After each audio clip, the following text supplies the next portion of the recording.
آج قومی اسمبلی میں خطاب کے دوران مولانا فضل الرحمان تحریک انصاف کی گارنٹی دینے کے لیے تیار ہو گئے ہیں۔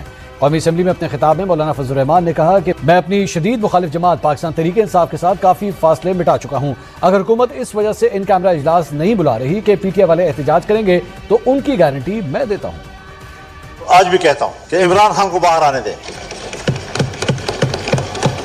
سیاست میں اگر ان کی گرفتاری کی وجہ سے تلخی ہے، ہمیں ملک کی بہتری کے لیے اور ملک کے اندر مجموعی طور پر ایک برادرانہ اور ہم آہنگی کی فضا پیدا کرنے کے لیے ایک شخص کی قربانی کوئی مسئلہ نہیں ہے۔ آ جائیں باہر میدان میں سیاست۔ ناظرین، مولانا فضل الرحمان کا یہ بیان کہ حکومت اور اپوزیشن کے درمیان بڑھتی ہوئی کشیدگی ختم کر سکے گا اور کیا عمران خان سے جیل میں ملاقاتوں کا سلسلہ دوبارہ بحال ہو سکے گا۔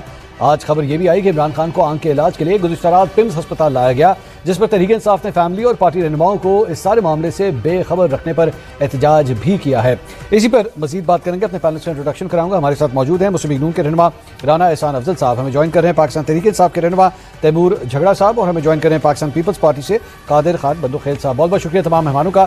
سب سے پہلے تیمور جھگڑا صاحب، آپ سے ڈسکشن کا آغاز کرنا چاہیں گے۔ بہت بڑی گارنٹی آئی مولانا فضل الرحمان صاحب کی، کبھی آپ سوچ سکتے تھے کہ ایسا بھی ہوگا کہ مولانا صاحب آپ لوگوں کی گارنٹی دیں گے؟ پالیٹکس میں تو سب کچھ پاسبل ہوتا ہے نا، اسی لیے منصور میں کہتا ہوں کہ واقعی حکومت میں جو لوگ ہیں ان کو ہوش کے ناخن، جو بھی وہ آگے فریز ہے، I'm sorry میری اردو کمزور ہے، لیکن they should think of what they're doing۔ اچھا، کیونکہ وہ ٹیبلز پلٹنے ہوتے ہیں، حالات بدلنے ہوتے ہیں، سال بعد ہوں، مہینے بعد ہوں، 5 سال بعد ہوں۔ ابھی یہ جو ایران کی جنگ جس میں پاکستان کو پرومیننس ملی ہے، اس کی میں ایک پیرالل دینا چاہتا ہوں۔ آپ ایرانی حکومت دیکھ لیں، ایرانی قوم دیکھ لیں، انہوں نے they thought of the larger picture۔ آج ان کو شاید وہ کریڈٹ یا وہ نتیجہ مل رہا ہے جو دنیا میں کسی نے نہیں سوچا تھا۔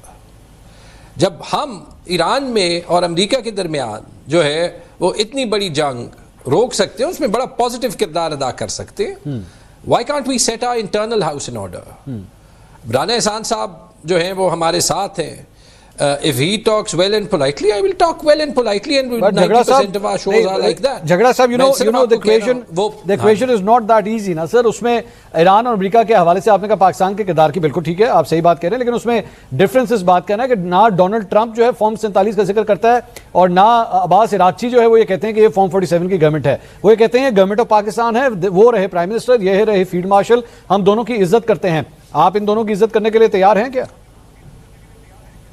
تو جب آپ ٹیبل پہ بیٹھ جائیں، آپ کو بہت سی تلخیاں جو ہیں جو جائز بھی ہوتی ہیں وہ پھر بھولنی پڑتی ہیں۔ لیکن ڈونلڈ ٹرمپ تو فارم 47 کا ذکر کرتے ہیں لوکل پالیٹکس میں، اس سے لوکل پالیٹکس میں کرتے ہیں۔ آپ دیکھ لیں بار بار وہ جو ریپبلکن بات سن لیں نا۔ سملرلی جو ایران اور امریکہ کا مسئلہ ہے، جہاں پہ ڈائریکٹ جنگ شروع ہوئی، جہاں پہ امریکہ نے میزائل پھینکے اور ایران کے سپریم لیڈر کو اور ساری لیڈرشپ کو اڑا دیا، میرے خیال میں ہماری تلخیوں سے یہ تلخیاں زیادہ بڑی ہونی چاہیے۔ ٹھیک، That's the point I'm making۔ ٹھیک ہے۔ میں قادر خان بندوخیل صاحب، یہ آپ لوگوں کی بھی حکومت سے فارم 47 کے اوپر جو ہے کافی کشیدگی چلتی رہی ہے، مجھے نہیں پتا اب لیٹسٹ سٹیٹس کیا ہے جی بی کے الیکشنز کے حوالے سے، لیکن مولانا فضل الرحمان صاحب بھی اب یہ کہہ رہے ہیں کہ جناب خان صاحب کو باہر نکالیں، آنے دیں، مت کریں اس طرح، میں گارنٹی دینے کے لیے تیار ہوں۔ پاکستان پیپلز پارٹی کا اس بارے میں کیا موقف ہے؟ دیکھیں، میری پارٹی کے ترجمان تو میں نہیں ہوا کرنا سرخن ہوں، اور بحیثیت پاکستان کے پہلے انسانی حقوق ایوارڈ یافتہ اور جیل ریفارمز کے اوپر میں 10 سال گورنر سندھ کے ساتھ کام کر چکا ہوں۔ میری ذاتی رائے تو کبھی بھی میں اس طرح کی اتکنڈوں کا، اس طرح جیل مینول کی خلاف ورزی کا کبھی بھی میں حمایت نہ کروں گا، نہ میں کر سکتا ہوں۔ بالکل ہونا چاہیے، خان صاحب کو ساری سہولتیں ملنی چاہیے جو جیل مینول کے تحت ہے، اور آئین کے آرٹیکل 10 ہے جو پیپلز پارٹی کے دور میں یہ انسرٹ ہوا تھا آئین میں تو کھلا حمایت کرتا ہوں۔ اور مولانا صاحب سے بات کر رہے ہیں، بالکل یہ میدان جو ہے نا تمام سیاسی پارٹیوں کے لیے کھلا ہونا چاہیے، اور میں یہ سمجھ رہا ہوں کہ بالکل ہونا چاہیے، خان صاحب کو بھی حصہ لینا چاہیے۔ لیکن سوال یہ ہے کہ مجھے لگ رہا ہے کہ مسلم لیگ نون جو ہے نا، نہ انہوں نے ماضی سے سبق سیکھا ہے، نہ انہوں نے آگے مستقبل کی فکر ہے۔ وہ تو چاہتا ہے کہ بس آج رات گزر جائے، کل دیکھا جائے گا۔ اور ہمارے آپ لوگ اتحادی کہتے ہو، آپ دیکھ رہے جی بی الیکشن میں ایک پٹواری کو چیف الیکشن میں بنا کے انہوں نے اپنی والد صاحب کی ریاست سمجھ کے وہ قانون وہاں پہ انٹروڈیوس کرا ہے جو کبھی آپ نے سنا بھی نہیں ہو، یعنی اپنی ملک کے اندر اپنی سیاستدانوں سے NOC لینا۔ اور پھر من پسند صوبے سے بدنام زمانہ CCD جو ہے نا ان کو بلانا.